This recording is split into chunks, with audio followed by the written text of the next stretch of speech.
Cristo ressuscitou, aleluia. Sim, verdadeiramente ressuscitou, aleluia.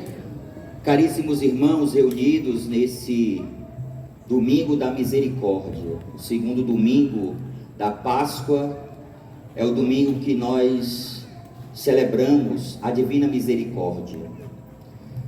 Como nós escutamos na introdução da celebração, essa data, esse dia que foi escolhido para celebrar a misericórdia, o segundo domingo, foi o próprio Deus em revelação que pediu, através de Santa Faustina Kowalska, Jesus pediu para que a igreja estabelecesse no domingo após a Páscoa, portanto no segundo domingo da Páscoa, a Divina Misericórdia, a festa da Divina Misericórdia. E o Papa São João Paulo II teve a sensibilidade de definir dentro do calendário litúrgico justamente no jubileu da encarnação do ano 2000, na data que foi canonizada Santa Faustina, no dia 30 de abril de 2000, o Papa escolheu para anunciar essa festa dentro do calendário litúrgico. O que é a misericórdia de Deus? Nós precisamos ter uma consciência muito profunda do que é a misericórdia de Deus. A misericórdia de Deus se revela de diversos modos, mas a gente pode identificar a misericórdia de Deus através da vida de Jesus. Quando nós meditamos nos evangelhos, como Jesus agiu com as pessoas, nós identificamos nos atos de Jesus o rosto, a face misericordiosa do Pai. Nós encontramos na vida de Jesus o modo como Deus age conosco. Deus é misericórdia, não nos trata como a nossa vida muitas vezes pode até mesmo, de certa forma, exigir. Quantas vezes nós vivemos a nossa vida e nós esquecemos desse Pai que cuida de nós, desse Deus que está atento às nossas necessidades, desse Deus que não é um Deus paternalista, longe de Deus ser paternalista, e vocês sabem compreender bem, acredito que todo mundo entende a diferença entre paternidade e paternalismo. Tudo bem? Todos compreendem isso? O paternalismo, na verdade, é uma relação que o pai tem para com o filho, não de alguém que educa o filho, mas alguém que deixa o filho livre para fazer as escolhas, por mais erradas que elas sejam. O paternalista não educa, não forma, não conduz à verdade. Nós encontramos, infelizmente, nos nossos tempos, muitos pais que agem assim. E porque agem assim, os seus filhos acabam confundindo o que significa a liberdade. Nós sabemos que a liberdade, ela não foi dada a nós para que a gente pudesse fazer qualquer coisa. Deus, quando nos deu esse atributo que é próprio dele, a liberdade, Deus é aquele que realmente é livre, não tem necessidade de algo, de alguém. Deus é livre. Mas Deus quis dar para nós a liberdade, o livre-arbítrio. E o livre-arbítrio que Deus nos deu não foi para a gente fazer qualquer tipo de escolha, para nós nos afastarmos dele. Pelo contrário, o livre-arbítrio Deus nos deu para que nós pudéssemos escolher o bem. Esse é o sentido do livre-arbítrio, escolher o bem. Então, os pais que muitas vezes agem de modo paternalista, não está imitando a Deus, porque Deus age como o Pai que cuida, que zela e que muitas vezes corrige. Deus nos corrige, e tudo isso faz parte das facetas do amor. Quando a gente pensa em um amor, a gente compreende que o amor, ele se revela de diversas formas. O amor não é simplesmente aquela pessoa que tudo que você fala, ela concorda contigo. Ela nunca vai dizer algo que você não gostaria de escutar.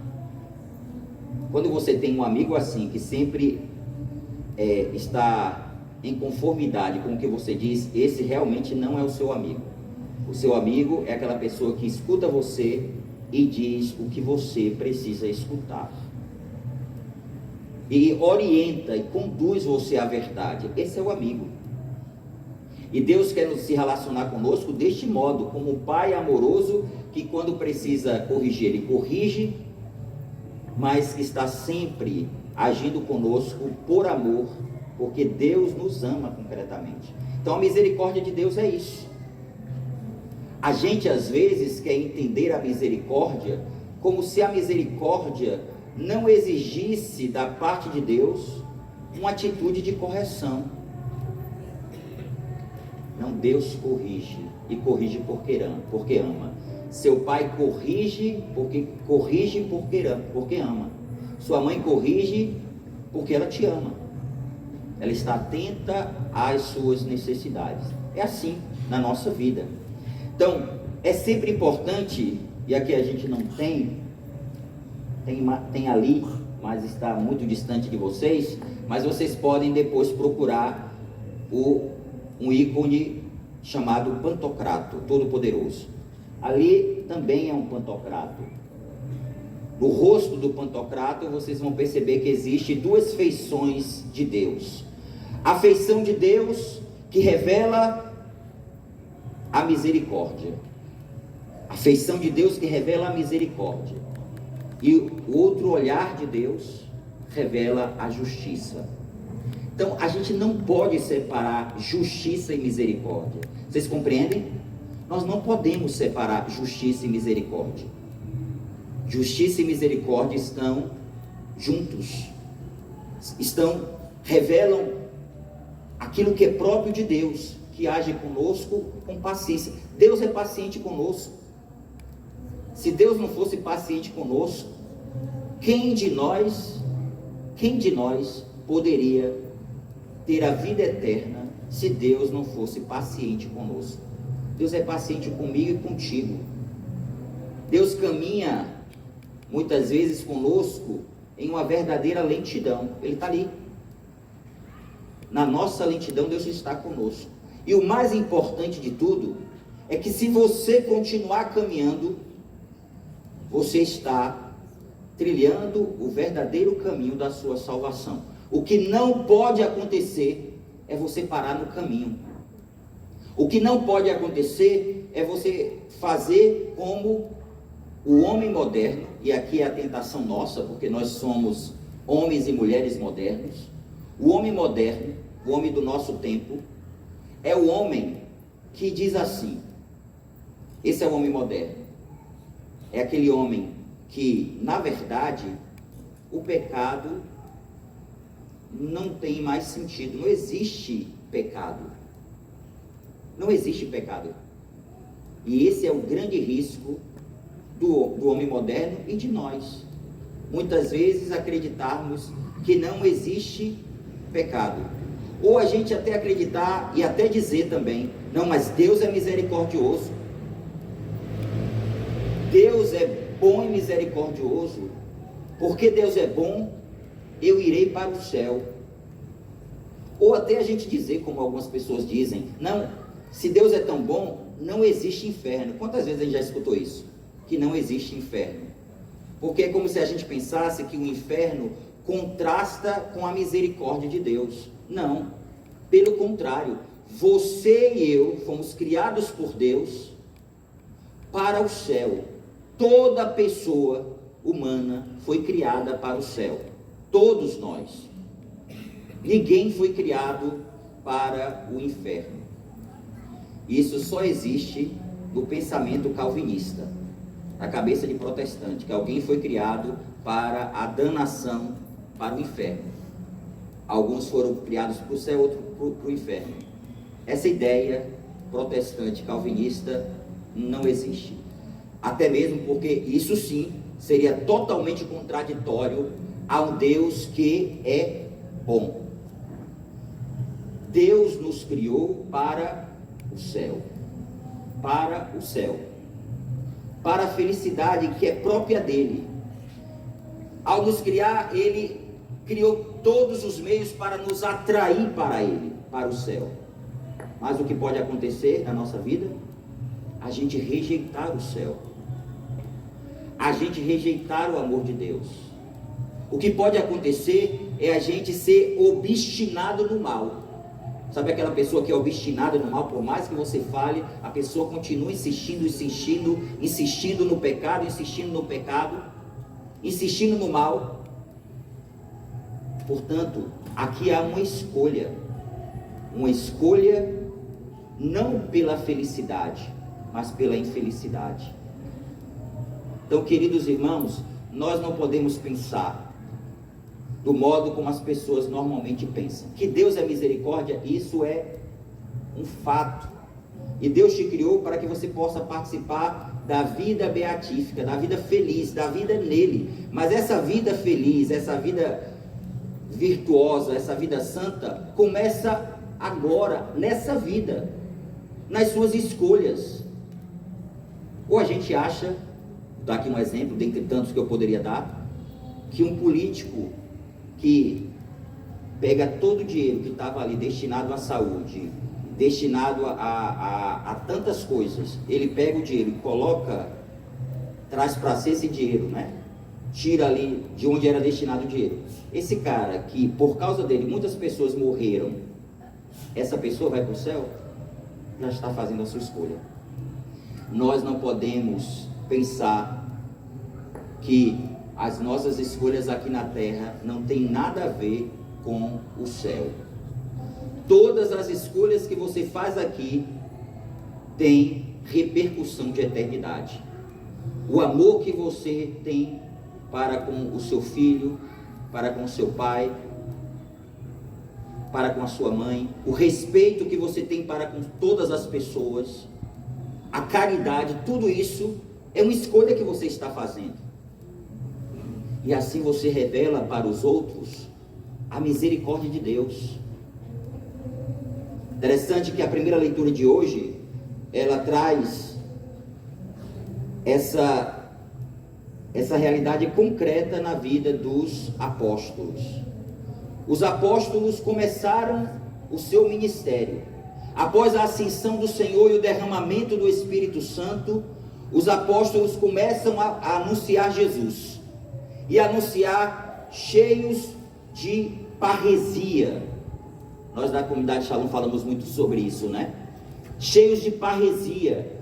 E cheios, em primeiro lugar, daquilo que o Papa Bento XVI dizia, cheios de pleroforia. Aqueles homens com o coração incendiado, o coração inflamado, cheio de amor a Deus. Esses homens foram impulsionados a anunciar. Quem eram eles? Pescadores. Quem eram eles? Não eram de escolas judaicas que tinham grande conhecimento de Deus. Eram homens que colocavam a vida em risco por amor a Deus, por amor a Jesus, e a partir daquela experiência que eles viveram com Jesus. Anunciaram, cheios de parresia, de pleroforia, um amor profundo, que depois levam todos eles, com exceção de João, à morte. Como nós sabemos, todos os apóstolos foram mortos, com exceção de João. E assim a igreja se difundiu, como a gente sabe muito bem, o desenvolvimento da igreja até os nossos dias.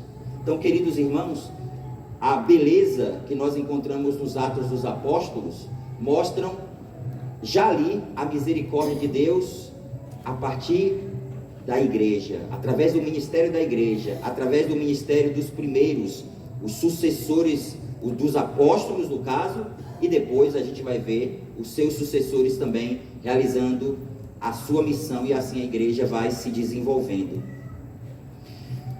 O evangelho de hoje é um evangelho que, como escutamos, é um evangelho caro para nós, porque os evangelistas, ou melhor, os estudiosos de João vão dizer que esse relato é um Pentecostes joanino.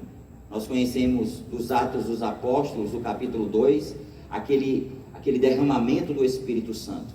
Mas agora nós encontramos em João uma efusão do Espírito Santo. Jesus mesmo diz aos discípulos, Jesus se apresenta para eles, para aqueles apóstolos, e Jesus diz, Shalom, Shalom. E Jesus derrama o Espírito Santo, recebei o Espírito Santo. E aqueles homens cheios do Espírito Santo, agora, não em nome deles, porque nós não pregamos em nosso nome, em nome de Jesus, aqueles homens começam a proclamar a ação de Deus, anunciar a salvação, o convite à conversão, e o que nós vamos ver é um verdadeiro milagre, Primeira pregação de Pedro, 3.000 pessoas se converteram, depois falam de 5.000 pessoas que se converteram, agora o relato fala de uma multidão que se converteu, que ali começa a crescer, se desenvolver a igreja católica, ali começa a desenvolver a comunidade primitiva, e assim nós vemos como o Espírito Santo agiu poderosamente na vida da igreja. Queridos irmãos, nessa festa da misericórdia, nós devemos pedir a Deus uma grande graça, a graça de viver uma experiência forte da sua misericórdia. Na Eucaristia, nós experimentamos a misericórdia de Deus. Na confissão, nós experimentamos a misericórdia de Deus. Nós precisamos a cada dia pedir, Senhor, dai-me a graça de experimentar o seu amor misericordioso. E dai-me a graça de começar a assumir na minha vida aquilo que é próprio de um cristão. Aquilo que é próprio de um cristão. Eu não quero ferir o teu coração, porque o teu amor é tão profundo por mim, que eu não posso ferir o teu coração. Eu não posso. Isso não significa o medo de Deus. Isso se chama o temor. Temor, nas Sagradas Escrituras, é o respeito. Eu respeito a esse Deus que me ama tanto. Eu respeito, por isso eu escolho viver uma vida de acordo com a vontade de Deus. Não podemos viver de qualquer modo a nossa vida. Por isso nós queremos pedir ao Senhor que Ele nos visite, que Ele nos dê forças, e que Ele nos dê um coração cheio de misericórdia para fazer aquilo que o Papa Francisco tem falado tanto. Eu gosto muito de uma imagem, queria concluir essa homilia com essa imagem do Papa Francisco. O Papa Francisco, ele usa uma imagem muito bonita para falar da igreja. Quando perguntam ao Papa Francisco, talvez vocês devem ter encontrado diversas imagens do Papa Francisco sobre a igreja, mas eu vou falar uma que me encanta muito. O Papa Francisco dizia, a igreja, a imagem que eu tenho da igreja é, na verdade, um hospital de campanha. Quem aqui sabe o que é um hospital de campanha? A gente conhece, né? Um hospital de campanha.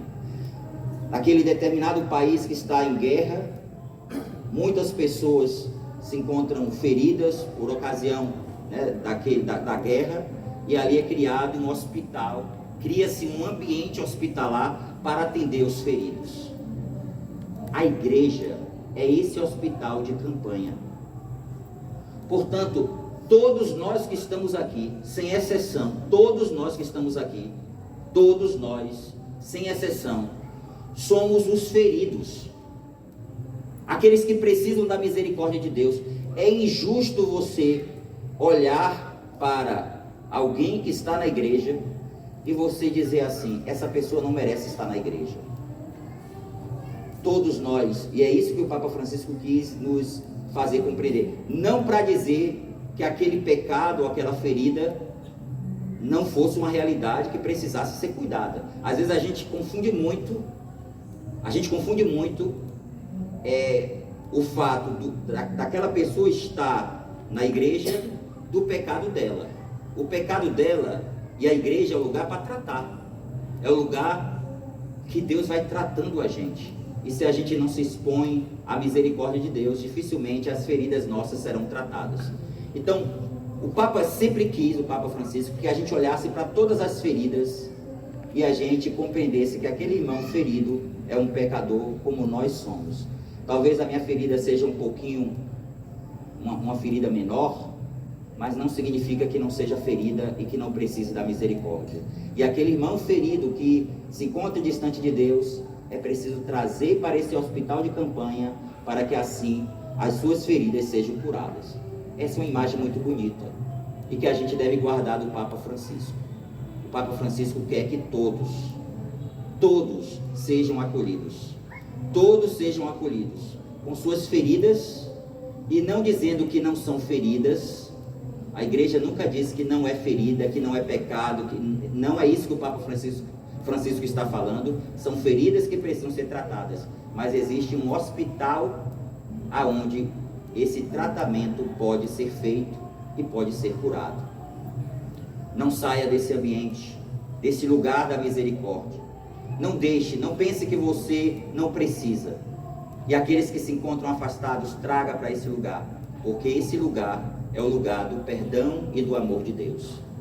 Não existe, lembremos, o bom ladrão, a gente até chama isso, né? O bom ladrão. Como aquele cara era bom ladrão, aquele homem que estava lá era um assassino.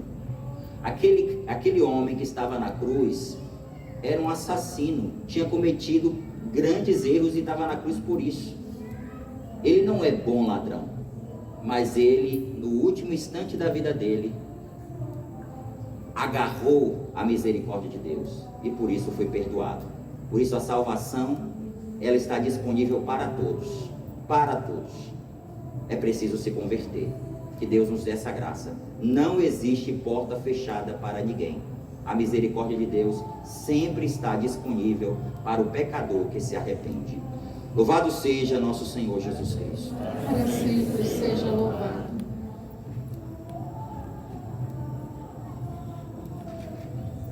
Vamos ficar em pé juntos, professarmos a nossa fé.